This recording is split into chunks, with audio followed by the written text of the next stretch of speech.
ታሪኩ የሚጀምረው ቨርጂል የተባለ ፊቱ ላይ የድካምና የከባድ ህይወት ምልክት የሚታይበት መንገደኛ ሰው በሌለበት ሰፊ በረሃ ውስጥ በሚጓዝ ባቡር ውስጥ ሆኖ ነው። ቨርጂል ይዞት የነበረው ጥቂት ደረቅ ዳቦ አንዲት ሕፃን ልጇን ለማረጋጋት ለምትሞክር ሴት ካካፈለ በኋላ ባቡሩ ሲቆም ወደ አንዲት ትንሽዬ ሱቅ ይገባል። ብዙም ሳይቆይ ኪዝ የተባለ የመኪና አሽከርካሪ ይመጣል። ኪዝ ቨርጂልን ወደሚፈልግበት ቦታ ለማድረስ $200 ተስማምተው ጉዟቸውን ይጀምራሉ። ይሁን እንጂ ጉዞውን ገና ሳይጀምሩ ኪዝ ተጨማሪ ክፍያ በመጠየቁ በመካከላቸው መጠነኛ አለመግባባት ይፈጠራል። መንገዳቸው እጅግ አድካሚና ፀሐዩ የሚያቃጥል ነበር። ቨርጂል ሙቀቱ ስለበረታበት በመኪናው ውስጥ ያለውን የቀዝቃዛ አየር መቀዝቀዣ ወይም ኤሲ ለማብራት ቢሞክርም ኪዝ ግን የመኪናውን ሞተር ያጨናንቋል በሚል ቁጣ ይከለክሏል። በጉዞ ላይ ሳሉ የመኪናው ጎማ ይፈነዳል። ጎማውን በሚቀይርበት ወቅት ሁለት የዱር ውሾች ሲጣሉ ያያል።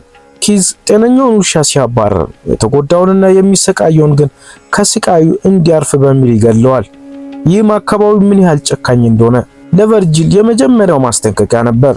በቀጣዩ ቀን ቨርጂል መኪናውን እየነዳ ሳለ ሙቀቱን መቋቋም አቅቶት ኪዝ ተኝቶ ያለ የኤሲውን መጠን በከፍተኛ ሁኔታ ይጨምራል። በዚህ ምክንያት የመኪናው ሞተር ተጭኖ ይቆማል። ኪዝ በንዴት እየጮኸ ቨርጂልን ይወቅሰዋል። መኪናው ተበላሽቶ ኪዝ ጥገና ላይ ያለ ቨርጂል አካባቢውን ለማየት ትንሽ ራቅ ብሎ በእግሩ ይጓዛል። በድንገት በአሸዋ ውስጥ የሚያብረቀርቅ ነገር ይመለከታል። የቀረውን አሸዋ በእጁ ሲፍቀው ከስሩ ትልቅና ድፍን ወርቅ መሆኑን ይረዳል። በድንጋጤና በደስታ ኪዝን ይጠራዋል። ኪዝ መጀመሪያ ላይ ላያምን ቢችልም በክብሪት እሳት ወርቁን ሲፈትነው እውነተኛ ወርቅ መሆኑን ያረጋግጣሉ። ምክንያቱም እውነተኛ ወርቅ እሳት ሲነካው አይጠቁርም።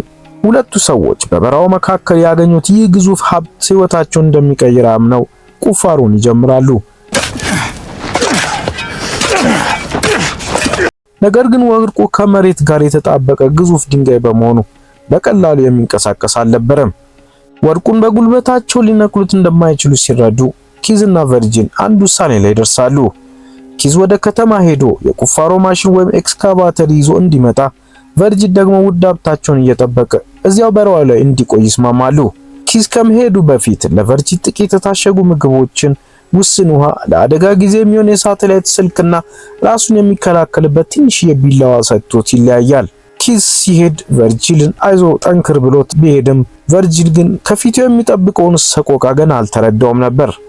የበረሃው ስቃይና የህልውና ትግል ኪዝ እንደሄደ ቨርጂል ከፀሐይ መከላከያ የሚሆነውን ትንሽ ጨርቅ በዛፍ ላይ አስሮ መጠለያ ይሰራል። ሆኖም የበረሃው ኑሮ ከጠበቀው በላይ በረታበታል። በቀን የፀሐይ ሙቀት ቆዳውን ሲያቃጥለው፣ በሌሊት ደግሞ የሚጮሁ የዱር ውሾች ወይም ተኩላዎች እንቅልፍ ይነሱታል።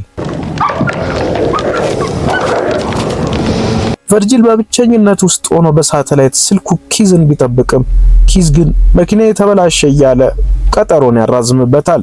ቨርጂል በውሃ ጥምና በፀሐይ ቃጠሎ ምክንያት መቃዠት ይጀምራል።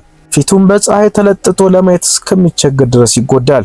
በዚያ አስከፊ ሁኔታ ውስጥ እያለ ቨርጂል በፀሐይ ቃጠሎና በብቸኝነት አእምሮ መቃዠት በጀመረበት ሰዓት በሩቅ አንድ ሰው ወደ እሱ ሲመጣ ይመለከታል።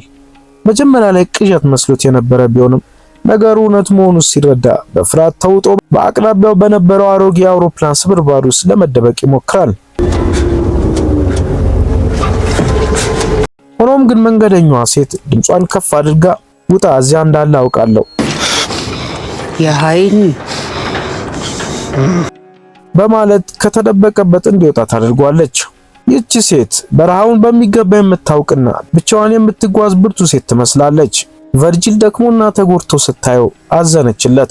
ከከረጢቷ ውስጥ ምግብና ውሃ አውጥታ ትጋብዘዋለች። ነገር ግን በቨርጂል አእምሮ ውስጥ ያለው ስግብግብነት ከርህራሄ በላይ ሆኖበታል። ሴትየው የሰጠችውን ምግብ ለመቀበል ፍቃደኛ አልሆነም። ይልቁንም በአይኑ በጥርጣሬ ይመለከታታል። ሴትየዋ የቨርጂል ሁኔታ ስታይ ጥርጣሬ ይገባታል። ብቻህን እዚህ ምን ትሰራለህ? እንዴትስ መጣ? እያለች መጠየቅ ትጀምራለች። ቨርጂል ዝምታን ቢመርጥም እሷ ግን ጥያቄውን አትቆምም። የሆነ የምትደብቀው ነገር አለ በማለት ወደ ቨርጂል ጊዜያዊ መጠለያና ወርቅ ወዳለበት አቅጣጫ መራመድ ትጀምራለች። በዚህ ቅጽበት የቨርጂል አእምሮ በክፉ ሐሳብ ይሞላል። ይህች ሴት ወርቁን ካየችው ለሌሎች ትናገራለች፣ ሀብቴን ትቀማኛለች የሚል ስጋት በውስጡ ይነክሳል። ሴትያ ወደ ወርቁ በተጠጋች ቁጥር ቨርጂል ራሱን መቆጣጠር ይሳነዋል። ሁኔታው ከቁጥጥር ውጭ እንደሆነ ሲሰማው በስግብግብነት የታወረ እብድ ይወርሰዋል። ሴትየዋ የቨርጂልን መጠለያ ልታፈርስና ምን እንደደበቀ ልታይ ስትሞክር ቨርጂል በአቅራቢያ የነበረው የቁፋሮ አካፋ በከፍተኛ ንዴት ያነሳል። ሴትየዋ ምንም አይነት ዝግጅት ባላደረገችበት ቅጽበት ቨርጂል በሙሉ ኃይሉ ጭንቅላቷ ላይ ይላታል።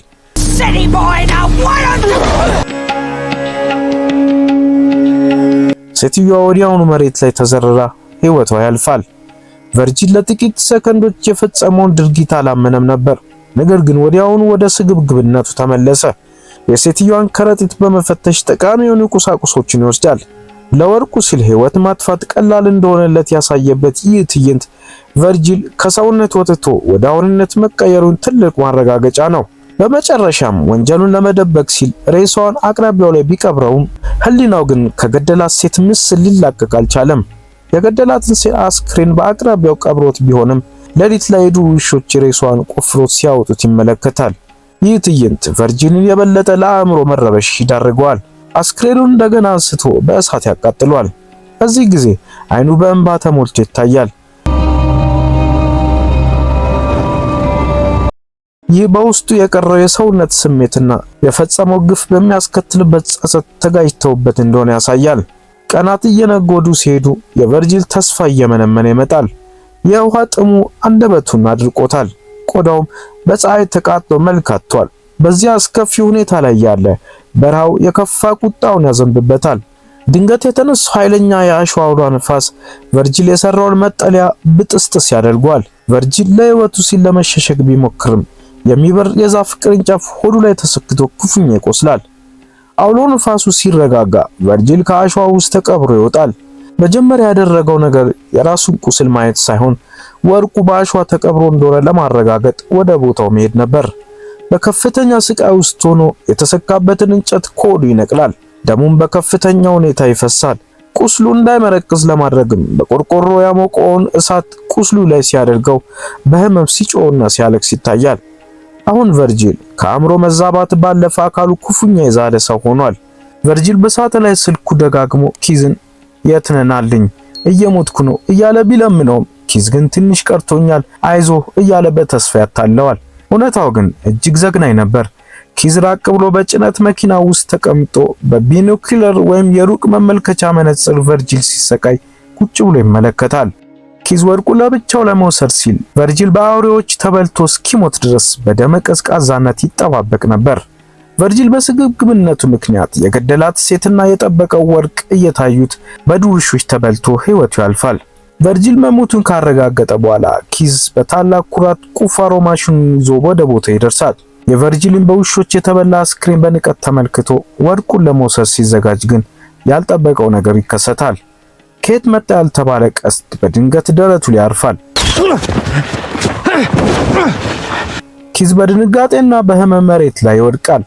ፊልሙ የሚያበቃው በሁለቱ ሰዎች ለአንድ ወርቅ ሲሉ እርስ በርስ ተጠላልፈውና ተገዳለው በመጨረሻም ወርቁ በበረሃው መካከል ማንም ሳይወስደው ሲቀር በማሳየት